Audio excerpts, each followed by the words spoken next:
Hi everyone, Ken here with a Pagoma lantern update. Today what I'm going to do is I'm going to talk to you a little bit about how I paint a lantern. I decided that I'm going to paint this thing. So I got it all ready. I got the new crown on, and I got the pull tab, and I got it primed. As you can see, I just had some flat black paint that I used as a primer, and as well as the globe plate, and that was kind of rusty, so I got it down to metal as good as I can get it, and I shot that with a coat of primer too. And as far as the rest of the lantern, I just went over it with the steel wooled it down as good as I can get it. It's pretty flat. I mean, the previous coat, as you can see, there's still some remnants of some silver on there, but you know, I think it'll cover up just fine, and as long as there's nothing that's like sticking up. I mean, I've had some that were previously done with a paintbrush, and you can clearly see the streak marks on them. That you kind of want to avoid. If you get one like that, you kind of want to strip everything off. But if you had one that was previously just shot lightly, this was probably shot just really lightly with a rattle can, and the remnants of that'll just blend right over. I'm not at all concerned about that. But what I'm going to do today, I'm using Krylon. I'm going to give this a nice Bahama blue coat of paint there.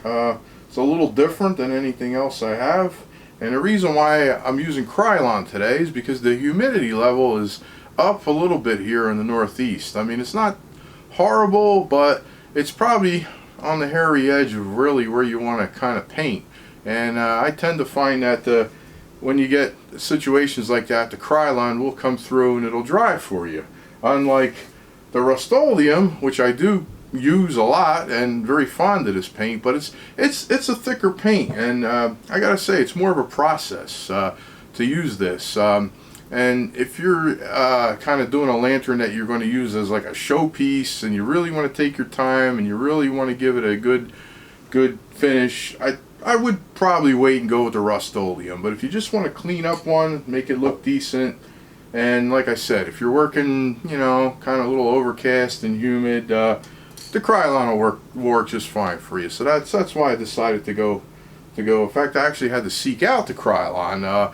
Where I'm at, not a lot of people carry this anymore. They generally carry the Rust-Oleum. I actually had to go through a few places to get this specifically because I knew what I'm up against, and I decided to just use that. So what we'll do now is we'll cut away, and before we do, I actually should talk about what I use. This is an old cutting board, an old bamboo. It's actually bamboo.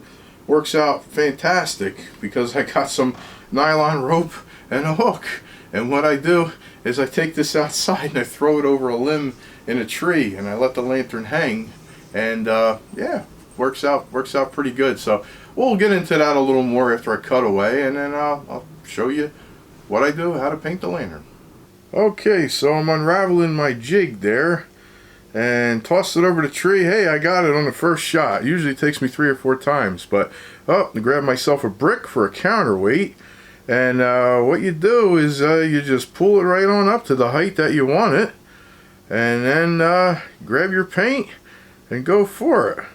Now, mind you, a lot of people are going to tell me I'm kind of doing a little bit of a choppy motion with the spray paint, but mind you, I was working my way with the wind, trying to keep it away from the camera as we were filming this. So I normally do a little more clean sweep with the can, but it was a little breezy, and you know, I was trying to do my best, but in the end, it turned out pretty good. And you know, just turn it around, rotate it around as you go. And I also forgot to mention that I took a piece of wire, bale wire, and I popped up the chimney there. I wired it to the top of the bale handle so that I could paint the chimney, the inner part of the chimney. And it's kind of like a 2-part process. You kind of do this at first, and then you let that dry a little bit, and then you take off the wire and you'll paint the lower part of the chimney, as well as I taped off the burner area too. So here we have, after a while that the paint is dried, so what I'm going to do now is I'm taking off the wire that's got the chimney propped up to the handle, And I'm going to unravel that, and I'm going to let the spring tension take hold and drop the chimney down. Take that wire off, and then it leaves a little bit of a spot where the wire was, and I'm going to touch that up. And if you notice, I offset the lantern as I hang it back on the hook too as well, so you can come back and coat where the spots that you missed where the wire and the hook was. And also I have the globe plate flipped. Now I'm going to get the underside of the globe plate, and this is where it comes in handy to tape off where the burner would be, because you don't really want to get any paint on the internals there. But yeah, just now I'm going around there the inside of the chimney, giving it, like I said, some short kind of coats there because of the wind. It was a little breezy, but all in all, I think it turned out pretty well. And I'm just about ready to finish it up. If you notice, the bottom's already dry at this point. That's why I'm kind of holding it from the bottom. Like I said, the Krylon paint has a tendency to dry really quick, so no worries there. It's not getting on my hands or anything. And I'm just touching up, the spots on the pull tab where the wire was, and voila, done.